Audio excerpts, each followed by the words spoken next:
of us love to go for a nice drive. However, there is nothing more upsetting than the sound of that police siren behind you. Combined with the flashing red lights in the rearview mirror, that can be the beginning of a very expensive ordeal, the dreaded traffic ticket. As part of our series on how to be a consumer crusader, our next guest is here to tell us how to fight traffic tickets and win. Please welcome traffic school instructor and cable TV's Mr. Traffic, Kenny Morse is here. Hello, Mr. Traffic. Hello. Good to be back. Well, there you go. He's got the leg. There it is. He's got the Maty. It's that cramp, I'll tell you. Yep. And by the way, fuzzy dice. I liked your fuzzy dice, but they are 100% illegal. You're not allowed to have anything hanging from your mirrors.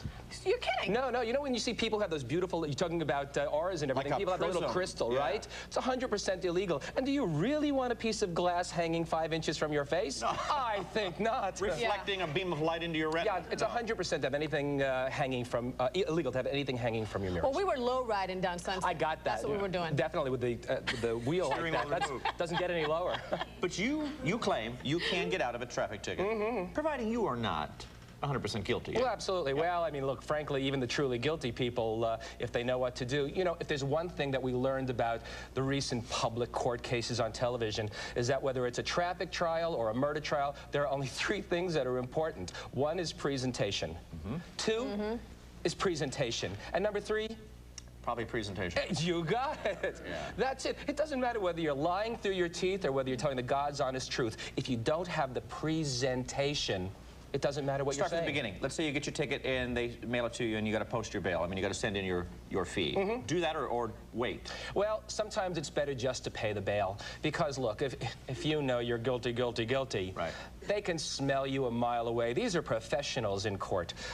If you feel that you've been unfairly cited, then sometimes it is better to go to court. But I'll tell you this, if you don't know how to present the case, you have not educated yourself to the process. You want to find out how you can be more guilty than guilty? Right. You make a boob of yourself in court. You know, if you don't bring the book Scruples with you, then you'll find out that the judge has penalty assessments available to them, and they can make it more expensive. Wow. So then, when do you decide to get a lawyer to go in your place, or should you go yourself? Well, it's always better to have a lawyer go. You're a good talker. Well, if you're definitely barely going to jail, it's better to have a lawyer go in your place.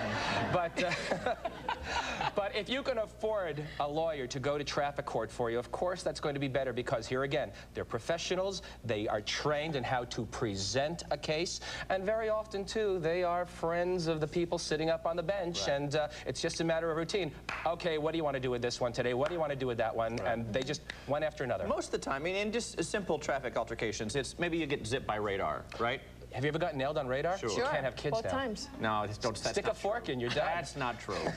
What do you do? Let's say you know you've been hit. Do you look at the gun? Do you ask to see the gun, the radar thing? You do not want to ask to see the radar gun. A, they do not have to show it to you by law, and you don't want to. You're not in a position to be going, excuse me, I need to see that radar gun. What you want to do first, the first thing you want to do is when you get to court, you want to ask to check the city engineering survey. If the road was not engineered and surveyed for radar, then radar cannot be used on that particular road. Radar goes bye-bye. The next thing you might want to ask if you get to court is to ask the officer, you want to see the certification of calibration. That gun has to have been sent back to the factory once a year to be factory calibrated. And if the officer doesn't have the original, not a copy, the original certification of calibration, no radar. Wait, but where do you go to ask for these things? The city engineering office in your city, they have it. It has to be on file there. Does the police officer have the record of the calibration with him in the car? Very often they do. They know that they're supposed to be. But I was in court last week, actually, Mike, and there were 5 officers who did not bring with them the certification of calibration, and boy, was my mouth hanging open. Wow. We've got a lot more to discuss. Help you get out of these tickets. We'll take a break. Be right back. Don't go away.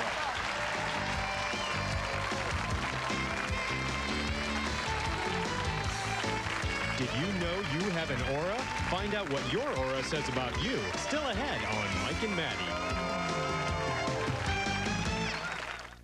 To find one of America's sexiest chefs. Plus, find out what your aura reveals about you. All that and more is still ahead on Mike and Maty. see that? Almost 100,000 traffic tickets are issued every single day. That's all right. These two are bonding.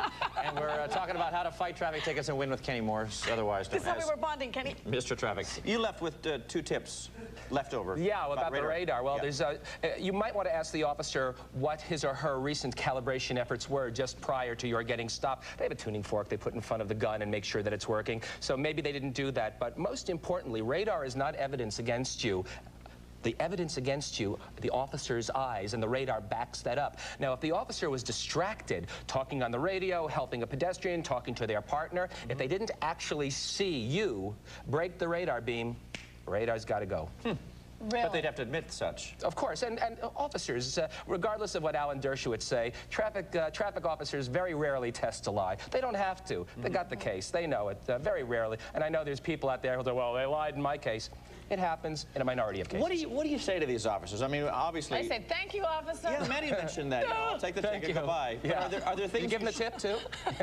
Are there things you should say and things you shouldn't say? Well, one of the things you don't really want to do is readily admit your guilt, because if you do that, then you just hung yourself. And should you decide that you were subsequently unfairly cited, wait a minute, I didn't roll that stop sign. Why did I say I did?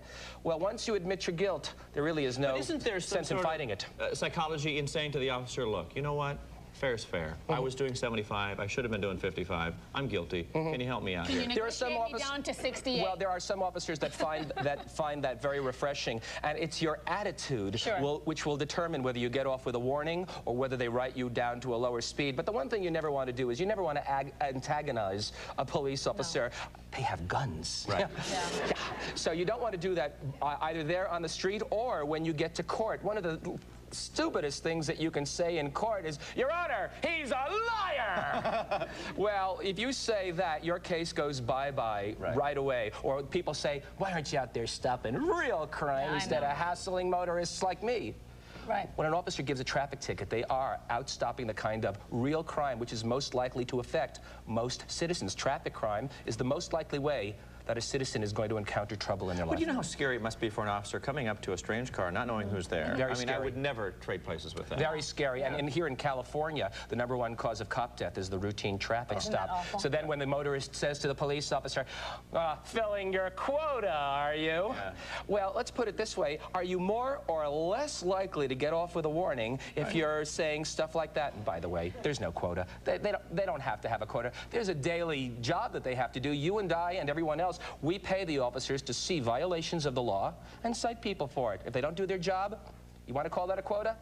It's a quota. Now, let me ask you this. If you're antagonistic to that cop, isn't there a greater chance that he will show up to your court date? Absolutely. You see, you want to be as unmemorable as you possibly can. You don't want to talk about the weather. You don't want to talk about the engine on your car. You don't want to talk about Mike and Maty's hairstyles over the years. You don't want to talk about them.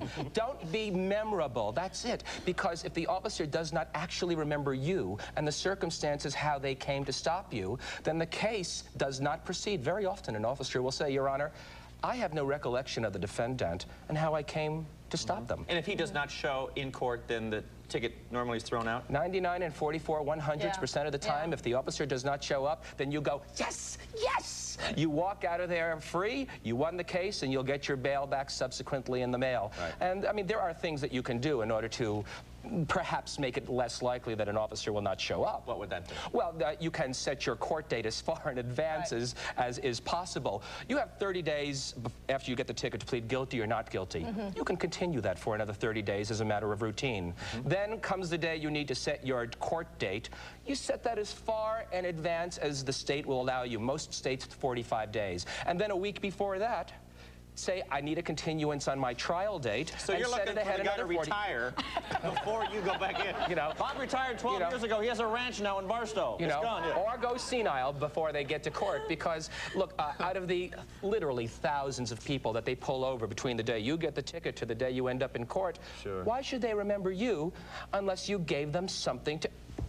Right, to remember you by. That's true, but then he was nice to me. And because the officer liked you, and humor always helps. If you got the officer laughing, and they feel like laughing. the reason why, going, wacko. Yeah. Well, sometimes they just say, maybe it's just better you have a nice day, ma'am. Right. But attitude is everything.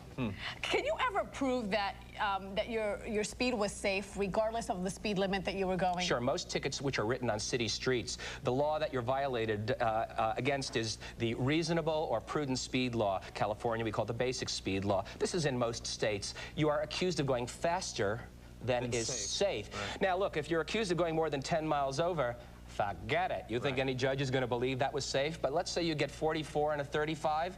Yeah. If you know how to present the case, remember that's everything in court, then you've got a shot. Beautiful sunny day, dry conditions, no children on the street, no other pedestrians, nobody on the street except the cop. Then you've got a shot at winning that if you know how to present it. Do your homework. Yeah. Do your homework. I hope I never see you. Hey. Kenny Morse, Mr. Traffic. We'll take a break. We'll be right back. We're about to meet one of America's...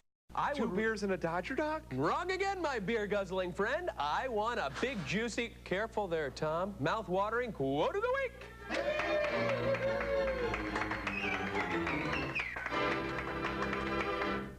This week's quote comes from the Mike and Maty Show. Here's Mr. Traffic talking about a recent courtroom experience. And there were 5 officers who did not bring with them the certification of calibration, and boy, was it my mouth hanging open. All right, there you go. You got quote of the week. What are you bummed out about? Moving on. Politics make for strange bedfellows, and in the case of this